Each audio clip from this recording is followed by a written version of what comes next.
Ladies and gentlemen, the webinar will start in just 5 minutes' time. So 5 minutes to the start of the webinar.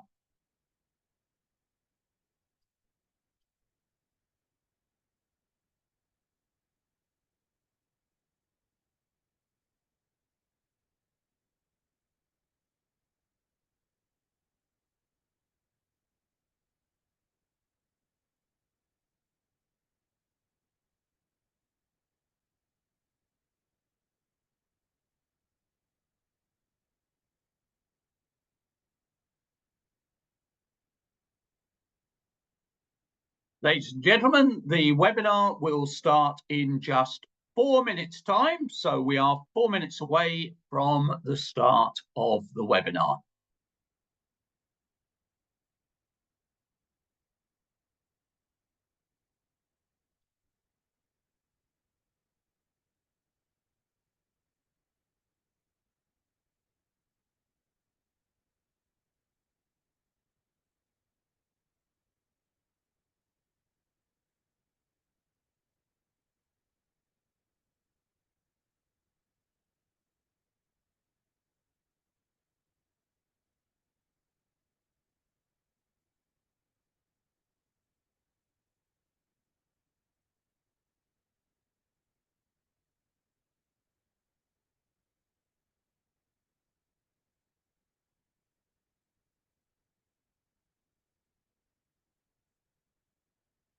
Ladies and gentlemen, we are just 3 minutes away, so just 3 minutes to the start of the webinar.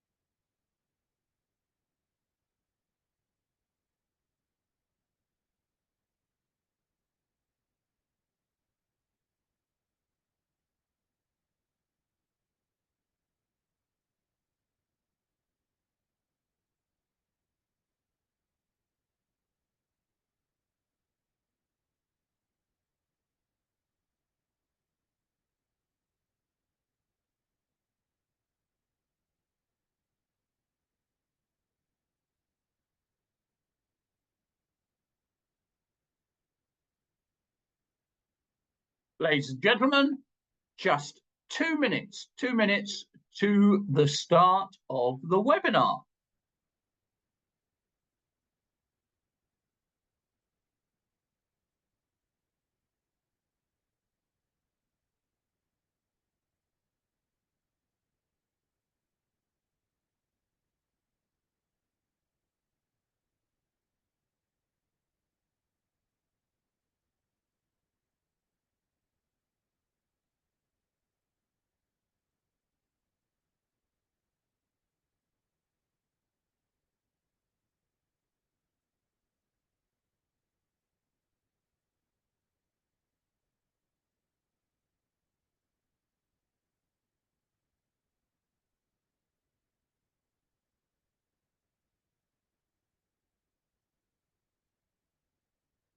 Ladies and gentlemen, we are just 1 minute away, just 1 minute from the start of the webinar.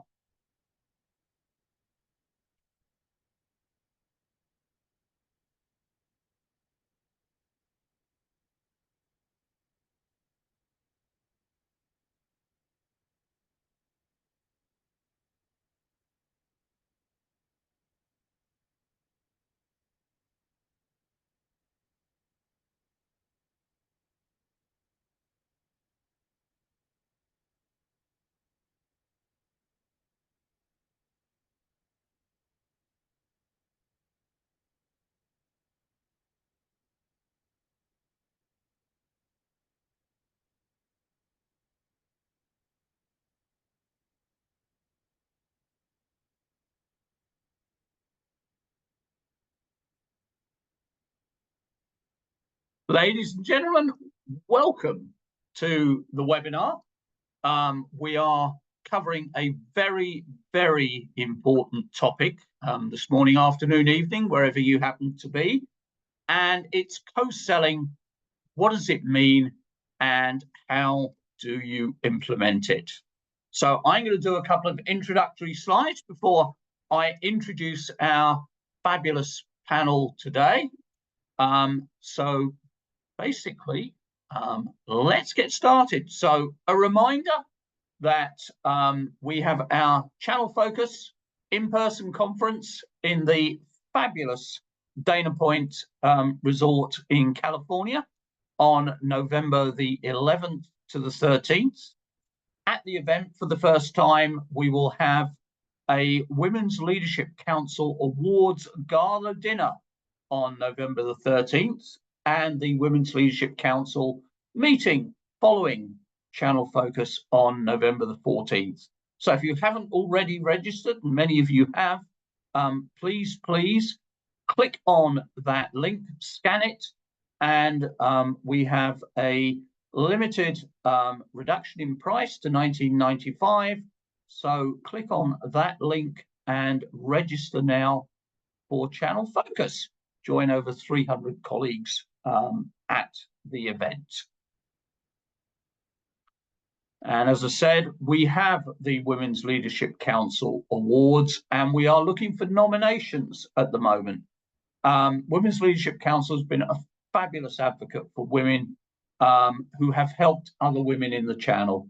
So please scan that code and use it to nominate someone in one of the 5 awards that you think would be a worthy winner.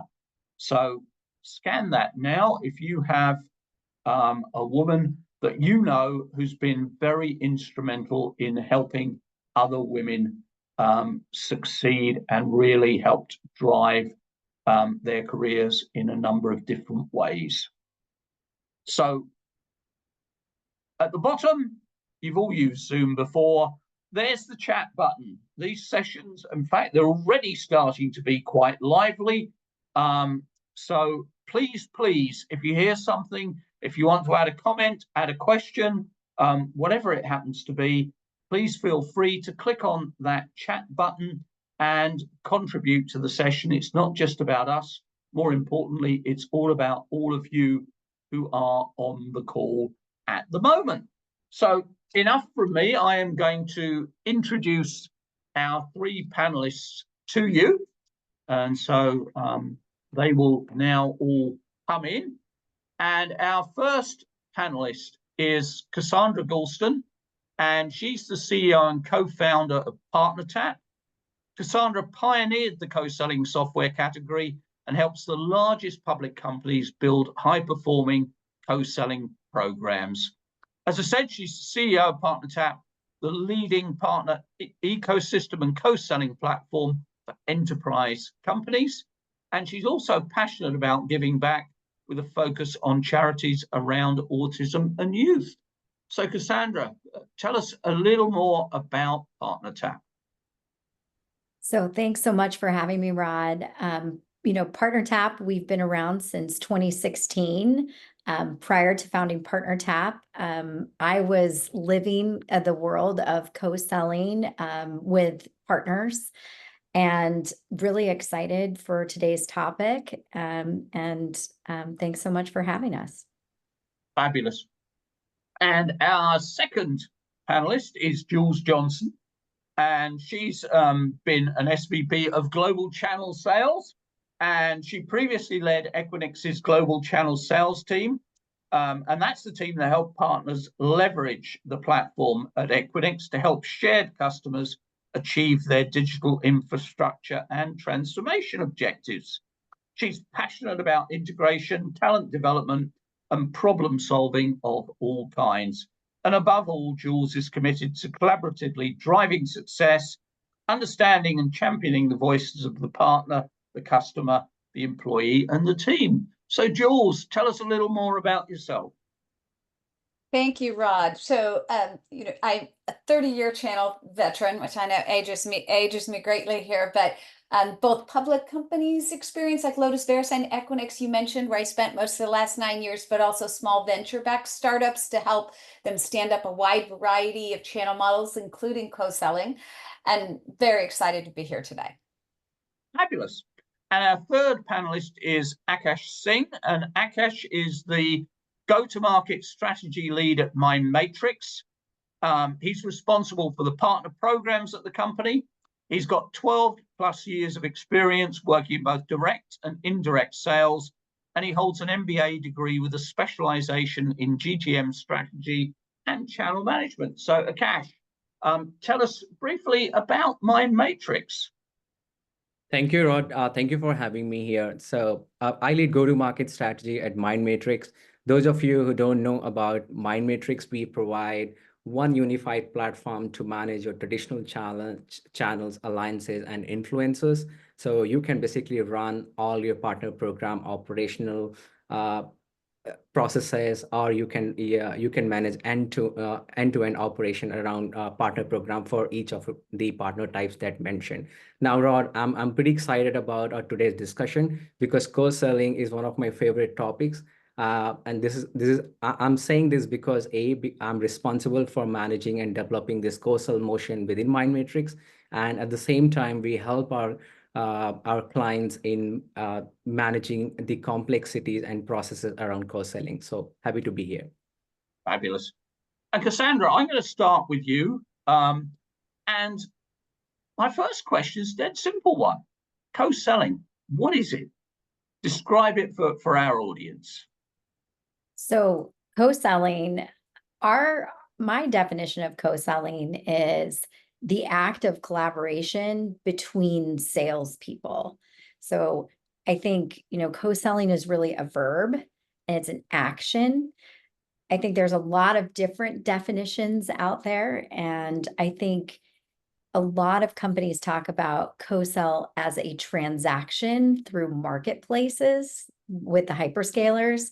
But co-selling is really that messy middle collaborative work that multiple sellers have to do to source, influence, or accelerate sales cycles together. Excellent. And Akash, building on that, why is co-selling so important? So I think people have different perspectives on why co-selling is important and in what situation it's not so important. So we need to touch both the points. So when we say why co-selling is important, we need to tie that piece with the business outcomes. What's the strategic goals or outcomes that we are trying to solve with co-selling? And it could be many things for different people. Maybe you may be trying to provide an end-to-end solution to customer. For that, you need a partner to co-sell with. And a different reason could be you need to penetrate in a different market where you don't have your presence right now, and you need your partner to reach out to a different customer segments, for example. Or it could be as simple as getting some intel on your existing pipeline, or maybe it could be taking a help from your partner, get the foot in the door, or it could be something very simple as just increasing your overall channel win rate. So the different why co-selling is going to mean differently to different people, I would say. And Jules, you were involved in co-selling, and in fact a pioneer of it with Equinix. What were the key strategies and what were the key goals that you were trying to achieve there? Well, I think to get an organization to embrace co-selling, you sort of really start fundamentally with the why. Why would you do it? Why would it benefit the companies that are co-selling together? Why would it benefit the customers and the outcomes? And that, so in any strategy, clearly understanding sort of how these two companies or more benefit the total solution, how they complement one another, how they simplify customer outcomes. That's the foundation for your strategy. And if you can't articulate that and educate your sellers so that they are going to show up in the right way with the companies you're trying to co-sell with, you really should pause. Because before you tell the market, before you tell customers that you're co-selling with this great company, you really want to get that right. And so I would say that's where you start, the why. Why are you doing this together? Why do you advantage each other? Why do you accelerate the outcomes for your companies, but also the benefits? So, and Cassandra, co-selling. Who are the co-sellers? Describe the kinds of people, the kinds of organizations? Is it just the organization and the partners? Is it collaboration between different vendors? How does it typically work, and who's involved? So it's the collaboration between the sellers. It's the collaboration between the sellers, engineers. It's, we're bringing together multiple solutions, or we're bringing together partners, that are, selling inside of our ecosystem. So, we're seeing a lot of complex partner-to-partner co-selling, but it's really that active collaboration between these ground floor teams.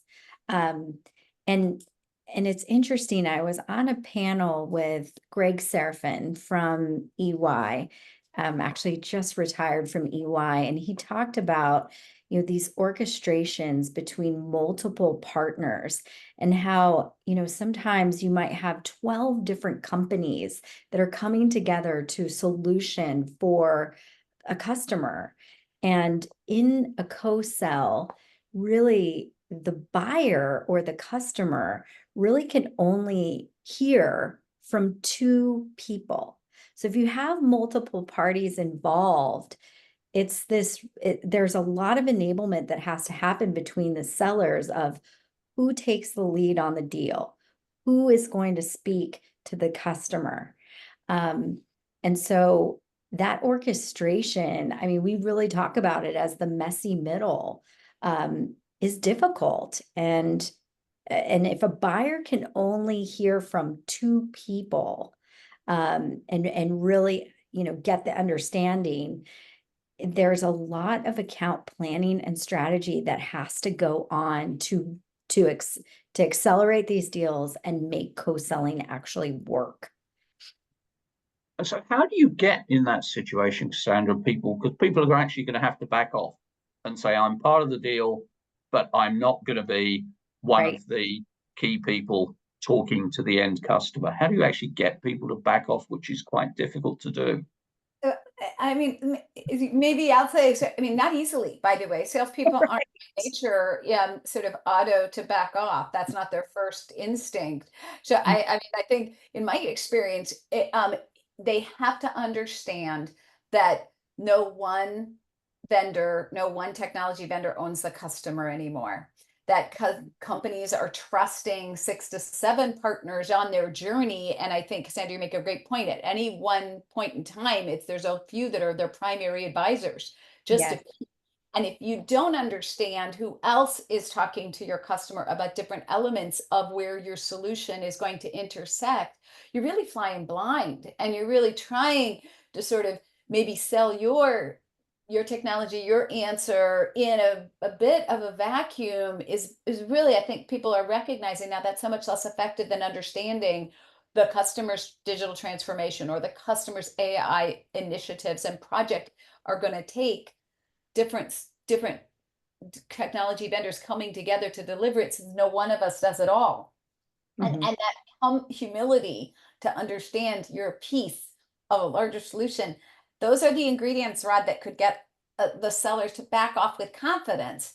But they have to have done what Cassandra said, which is they have to enable their peers. They have to have articulated their value to their co-selling peers so that they know that that will be reflected when they're not in the room. And Akash, just building on that, we all know that there are multiple entities involved in any significant deal. You've got the vendors, you've got different partner organizations involved, and very often they don't know who the other people are. Absolutely. How do you actually set about trying to identify who the people are and then bringing them together? Because that's obviously one of the secrets of successful co-selling. No, 100%, Rod. So let me take a step back on the entire co-selling process. So let me give 3-4 examples that how the co-selling process is going to differ from one case to another. So think about a vendor that is 100% channel. So co-selling process is going to be vary from a vendor that has a mix of both direct and indirect route to market. And there is a third category that has a direct motion, but they want to make a transition from being a direct to indirect. So the co-selling process, the orchestration, what Cassandra mentioned, is going to be different in that scenario. And on top of it, if you are, as a vendor, if you are selling with your traditional channels like resellers, your MSPs, your VAR, then the co-selling process is going to be entirely different. Then comparing with co-selling with your alliance partner or ISP partners. So when we create a definition and orchestrate the whole process, we need to first think about what's our route to market is, and then formulate the strategy and processes around co-selling, based on what Jules and Cassandra just mentioned. So that would be my 2 cents. So Cassandra, digging down into that, how do I set about finding out who's who in the zoo, what they're actually doing, etc.? What's the actual process I need to go through in order to make this happen? I'd start with asking customers. That's where I start, asking customers who else is helping them, who else are they trusting and leaning on and gathering that. And if you don't, that'd be a good place to start. And Cassandra, do you want to come in And on that I one? would say, no, I would say to that, absolutely. This is where, when you are truly going to co-sell at scale, your partner strategy needs to be centered around the customer, right? And this is how we start to coach our reps around who is going to take a lead in this and who is going to follow. And it's all going to be around the customer, right? Who has the influence? Who has the true relationship? And then there's trust there. And so I think there needs to be a top-down definition from the organization. What is co-selling, and what is our belief around co-selling? Then you have to have the strategy of the customer is the center. And so if the customer has these companies as their influence, as their trusted advisors, they will always take the lead. And then the last thing that I would say is that the sellers, so the sellers, there has to be trust there. And one of the ways that we can help sellers trust is through incentives. So if we have a co-selling program, but we disincentivize our reps to co-sell, then they're never going to have trust with each other. And the customer is going to always lose out. So these organizations that we talk to day in and day out are really going through a transformation of trying to figure this co-selling out, because it has been so manual. There's been no technology really to solve how do we orchestrate getting sellers together? Where should we be running sales plays? But now that we're in 2024, there's lots of solutions out there to help with scale and automation. I've got a great question just come in from Lisa.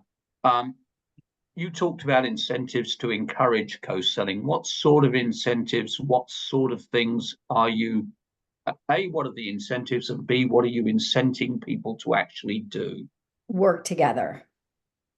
I should get paid the same if I am going together with a partner than if I go alone. If I get paid more to go alone, I'm going to have a lot of infighting with partners. And when we look at why do companies go this route, why are companies co-selling, it's all about driving more revenue.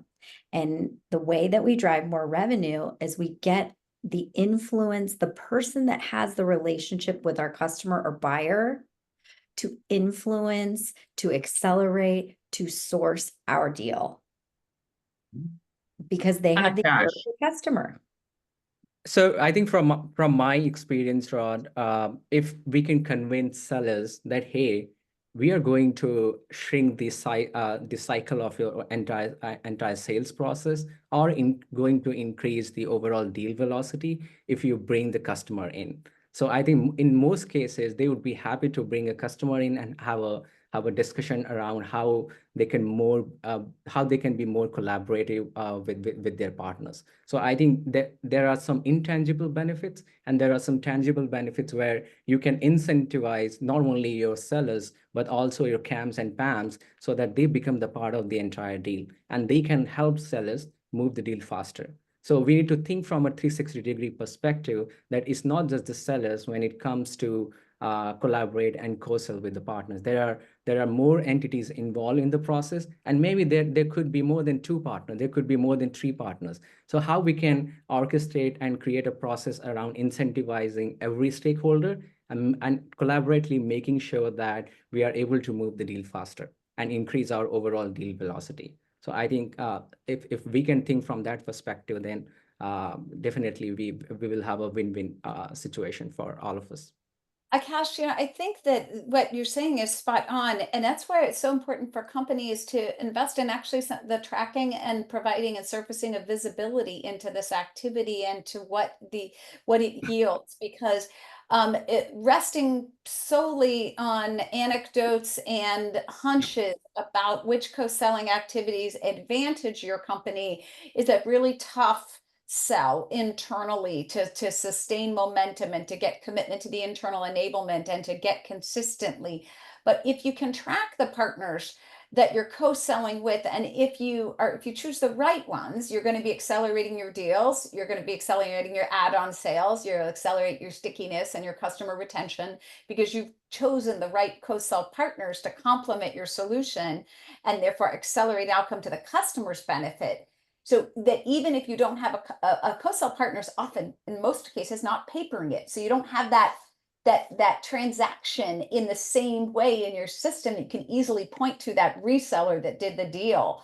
But when you have co-selling, if you can track it and you can pattern match to the acceleration of your business, to the acceleration of your seller's quota attainment, and you can have people internally who can stand up and say, I made my number faster because I co-sold. I made my number in greater, in greater ease, and I have begotten a network that helps me with other customers and clients and prospects. That is the culture in which co-selling can thrive, but the tracking is super important. Jules, you are spot on that we need to find the right partner to co-sell with. So maybe when we think about finding the right partner, it's important to take a step back and do your partner profiling. To have your partner intelligence at your disposal and make sure that you are enabling your sellers to find the right partner at the right time of your deals cycle, at the right time of your customer buying journey, and bringing different partners at different stages of the buying journey. This is where you can really create a collaborative process. So you were definitely spot on that we need to have the right partner to co-sell with. And on the contrary, if you bring the wrong partner to the deal, then things are going to get more messy. They are going to increase the sales cycle. The whole concept of shrinking the time to sell is going to get away if you bring the wrong partner to the deal. So Cassandra, I've got a question for you, and then I'm going to come in with John's question that he's just answered in the chat. So we've always had great enterprise sales folks who've understood that there's been multiple people in the deal, and so they've had a wonderful spreadsheet, they've made lots of phone calls, they've got people together in order to close the deal. How do we take it from there to actually institutionalizing it so that it's not totally because స్థాళి or Fred is brilliant at what they do, now we want to turn this into an organizational approach? What are the steps we need to take there, Cassandra, in order to make that happen? So step 1 is identifying who are the partners we are going to co-sell with. And typically these are going to be really strategic, top, company-wide. Everybody knows these partners. If this is very established organization, we're talking about large enterprise, Then you start account mapping at scale. You use a solution that automates this at scale. We're talking millions of accounts. Where do we cross section?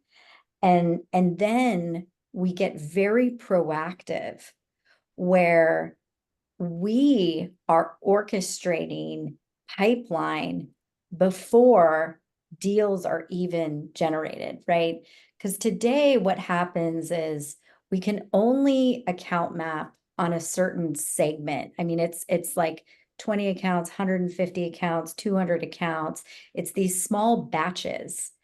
If we can do this at scale and then orchestrate sales plays where we're getting sellers together proactively before pipeline is even created to come together, account plan, and move and actually create net new opportunities.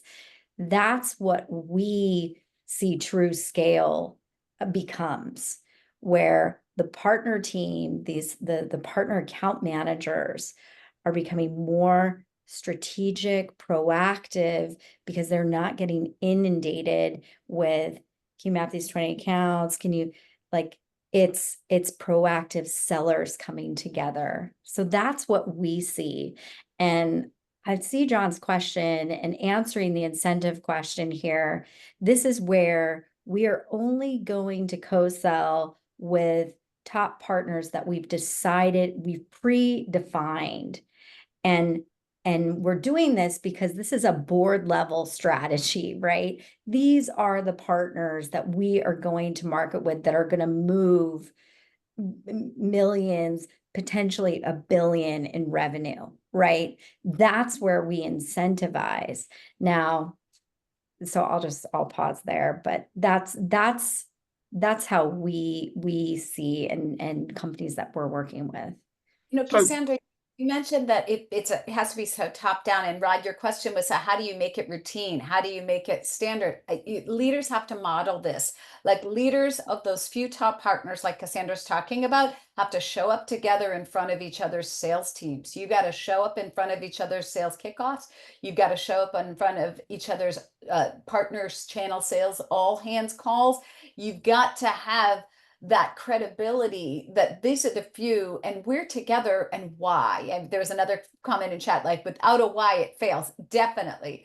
But if your leaders are saying, we see the why, we're investing in talking to each other's teams and in coaching and exhorting our teams to collaborate because we believe in this and we believe it benefits our shared customer. And I really do think that that leadership visibility on your top few co-selling partners is really required to land it. Yeah. And I think Jules and Cassandra, in that whole process, I feel that, in addition to collaborating with sellers, it's also important that partnership team is collaborating with the partner marketing and product marketing team. Because sometimes, and most of the times, if you are having a joint value prop together, maybe you might be co-building solution together, then you will be co-marketing together before co-selling happens. So when you bring product marketing and partner marketing team together, that is going to impact on your overall co-sell pipeline. And then you can measure the ROI that, hey, I did this joint marketing campaign together. What's my ROI look like? How many leads I've generated? How many are active? How many are closed won? What's the overall ROI look like? So I feel that to bring your marketing team is also a crucial aspect of creating the whole process. And digging down into the nuts and bolts, Cassandra. So I've identified my partners. I've identified a number of companies who are really critical to the overall solution that we're trying to bring to the customer. What do those people need to do? What do they need? What technology do they need to have in order to make it work? Because presumably you're then asking them to put in all of the potential customers they're talking to, who they're talking to within those customers, so you can then identify a pattern and a group of people that are coming together with a single customer. What else is required there? So I think everybody today really knows what pipeline we have, and it's easier to manage what partners should I bring in. That's what teams are dealing with today. But if you get, automation where you're account mapping at scale from the beginning, then you can use a data-driven strategy to go with this partner over the next 12 months. I'm going to be co-marketing around this data set. We're going to then co-sell around this sales play in month 2. We're going to see what generated from the co-marketing campaign in month 1, and we're going to feed that co-marketing campaign to the right partners. So there's so much more we can proactively do with data to develop the right strategy with each partner.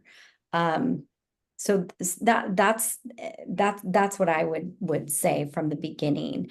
I think companies know what's in pipeline, and they're already trying to bring sellers in to co-sell, but it's about top of funnel. Like, every company right now needs to go find net new pipeline. And how do we do that? And it's really about the automation from the start. I think that you're absolutely right. And trying to do this on a spreadsheet, and So it's something hard. that's tough, is just a nightmare. And so you need a solution like you're talking about to scale up. And I think if you marry that with the sponsorship from leadership and an internal enablement of your sellers, so they know why, each company that you're committed to co-partnering understands the why. And as importantly, they're very clear on how people are getting paid. And by this, I mean, when you're co-selling, especially if one of you is selling directly and one of you is meeting in the channel, like, this is something to think about, right? Because very often you can co-sell and collaborate expertly with a technology company who also is leveraging the channel. And so it'll be your channel partner who pays per se. Yes. And I'm sort of understanding that rings the bell for both companies, or that one company needs to transact their piece directly in tandem or parallel to your channel partner's transaction, and how that just sort of coaching and educating on that up front, so that people do that in a way that begets a harmonious transaction. Because once you get to scale, like you're talking about, Cassandra, and your companies have enough muscle memory about selling together, it gets easier. But in the beginning, that trust is built on the backs of the first several wins. And those wins are frictionless if you really understand the why and really understand how people are getting paid, and they're friction filled when you don't take that time. And to answer Guy's question directly, if you would, Jules, how did you handle comp plans in a co-sell environment? How did you make sure it was comp neutral, so regardless of what happened, the reps got paid? And how did you sell that internally? We didn't pay on net. We paid on the out price, so that it would be even between a direct price and a price put through the partner. So we did not hit our sales reps quota retirement for the discount or commission to the partner. And so that was the way to be comp neutral in a company that was 98% direct when we began, and is now over 40% through partners. And so when that was a critical willingness to step up and say, we want and see the greater strategic benefits of having partners, and we can't have an inherent disincentive for our sellers. Excellent. And Cassandra, one of the key issues with a lot of partners is they've always been reluctant. Companies have always said, we want you to deal reg, we want you to do this. And to this day, if I've had one, I've had 100 conversations in the last year about how do we actually get partners to do this. They don't 100% trust us. How do we build that trust with the partners? How do we make sure that they understand that this really is to their benefit? This is the hardest part of co-selling. So right now in every organization, you have a fraction of your sales team that is great working with partners, and those people 9 times out of 10 are blowing out their number, or they are at plan or over plan, and they are consistent year over year.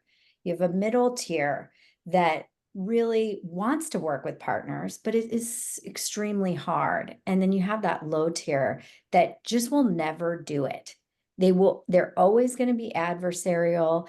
They're never going to want to work with partners. They're always going to be the problem child. And most often that's the tier that's going to turn over. So I always tell companies, let's focus on the middle, because the top is just going to be great. And what we need to do is we need to fuel more pipeline to them, more pipeline. And then this middle, this is where we've got to go enable. And this is, I think, one of the big jobs of PAMs is to help that enablement. So if we can take a lot of this tactical, like account mapping off of the PAM's plates, now we've got people in the organization that really understand the benefit of working with partners and can help enable the reps to come to the table together. So, but it's a extremely hard problem to solve, Rod. Extremely hard, and it needs a lot of enablement. It's not a natural skill for a lot of sellers. But this is where leadership plays such a key role, right? So to the extent, if leadership is not just giving lip service to partnerships, they need to hold up partnering as what good looks like. They need to, and one of the things we started doing, and I've done this more than one company, is looking at the people that are making President's Club, the people that are in 100% Club, like how are they compared from a partnering perspective with people who aren't? And coaching first line sales managers, your first question to your rep who's not making their numbers is, what partners are you talking to about how you crack open those accounts? What partners are you working with? Because, so you really have to sort of get it into the DNA of your leadership to coach and inspect. And I see the question from Chris about that.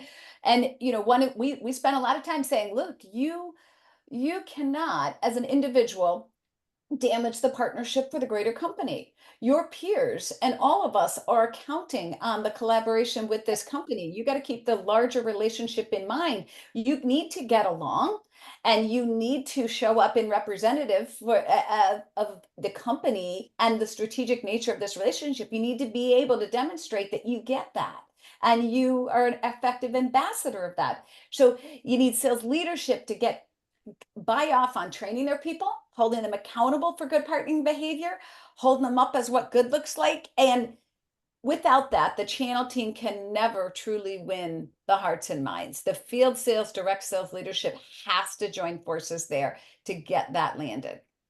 Okay. And Akash, let me bring you in for a moment. Sure. I've got buy-in from my leadership team. I've talked to a number of my partners. I've talked to other vendors who are typically involved in the solution that I'm trying to bring to the customer. What technology, what data, what staffing do I need to make this happen? Sure. So I'm just expanding on what Cassandra earlier said. So once the first and foremost step is to do your account mapping. That every company is in modern sales ecosystem, they are already doing that. Now, my follow-up question would be, what are you going to do with those data sets? Then you need a technology that can track the progress on all the deals that you are co-selling with your partners. Then you should be able to track the attribution around it. You should be able to provide a collaboration and create a collaborative platform where multiple stakeholders are coming together, getting the right information at the right time, and coming together to serve the end customer. And finally, how technology can help you track the attribution and making sure that you're able to automate your revenue operation. Coming back to Jules' point that everybody should get paid in time based on all their efforts that they have put on deal. So the technology can definitely help you augment or orchestrate the entire process, right from your account mapping to deal tracking to attribution, collaborating, running your co-selling and co-marketing activities together, and finally making sure that everybody is paid at the end of the deal. And Cassandra, do you want to come in on that one? Yeah, well, one thing I would just add to what Jules was saying is a free thing that every company can do right now is they can stop celebrating the lone sales rep, right? The Lone Ranger sales rep is what we call it. Celebrate the sellers that are bringing partners into the deal, because everyone in channel, everyone in partnerships knows that this is the key to faster growth. So if sales leaders start celebrating those sellers that are co-selling with partners, their name is in lights. That's what everybody follows. That's what everybody wants to do. And it doesn't cost any money to do that. So start with sales leadership and all the way to the top, celebrate the big partner wins. Put these sellers' names in lights.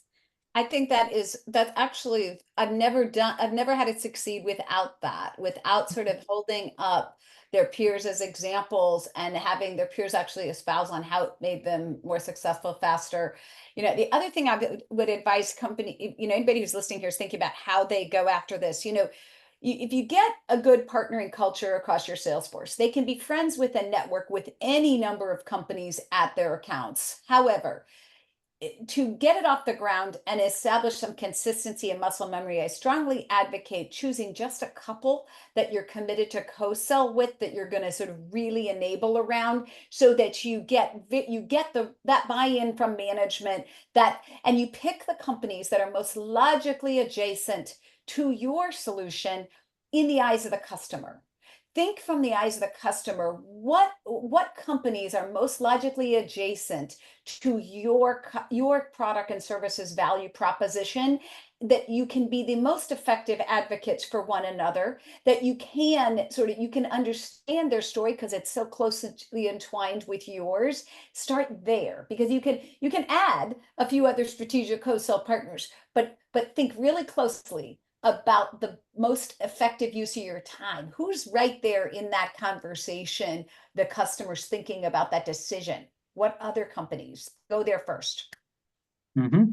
And we got two questions coming in. One from Ken, suggesting who will ultimately be billing the end customer. And I can see if you've got multiple vendors involved, a single billing entity is going to be very, very difficult to get to. Akash, any thoughts on that one?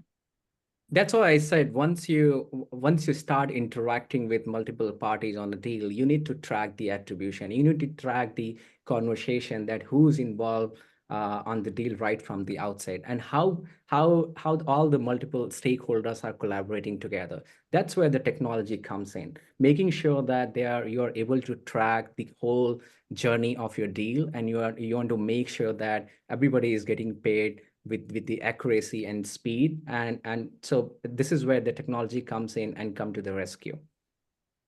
But Cassandra, if I'm vendor A and you're vendor B, I can't see my sales VP, except in extraordinary circumstances, going, "Hey, Cassandra, vendor B, bill for me as well." I suspect most co-selling still ends up with multiple invoices from multiple entities to the end customer, or do you see that differently?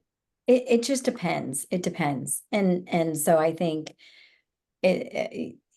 what's in pipeline and how we're co-selling is different from, now I know the top partners we're going to co-sell with. I know if I'm going to meet in the channel, right, I can actually drive plays, orchestrate plays before pipeline is created. so that when we're bringing reps together, we know this play that we are orchestrating between companies at scale, it's going to be papered in this manner from the get-go.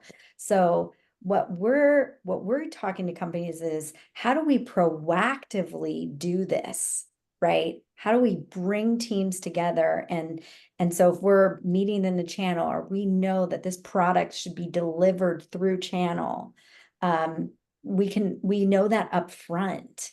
But in pipeline, I mean, this is where people are really dealing with who's leading, what's happening. We're bringing people in after the fact. We call it's like random acts of co-sell happening all over. And we're talking about, hey, we can make a strategy with data from the start over 12 months with this partner, and we can orchestrate plays. And we would know ahead of time, if these sellers are coming together, here's who's potentially going to lead, right? So that now is I think a much better strategy than let's flip spreadsheets all over the company, and now we're dealing with what's in pipeline, and it's a bunch of channel conflict. So going first with data, I think, is the best way to go.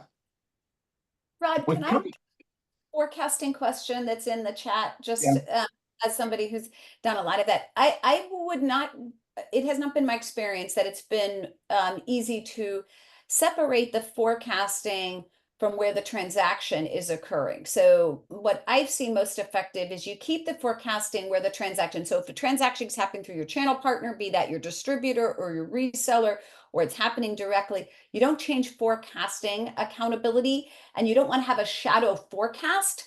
But with your top co-sell partners, you're reviewing that forecast for assistance, acceleration, collaboration, validation. They too see it in their forecast in the same stage. So you're sort of using that forecasting in through however your company would transact it. You don't mess with that. That's how quotas were allocated.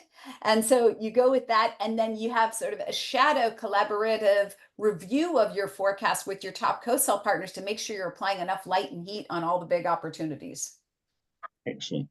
We're almost out of time.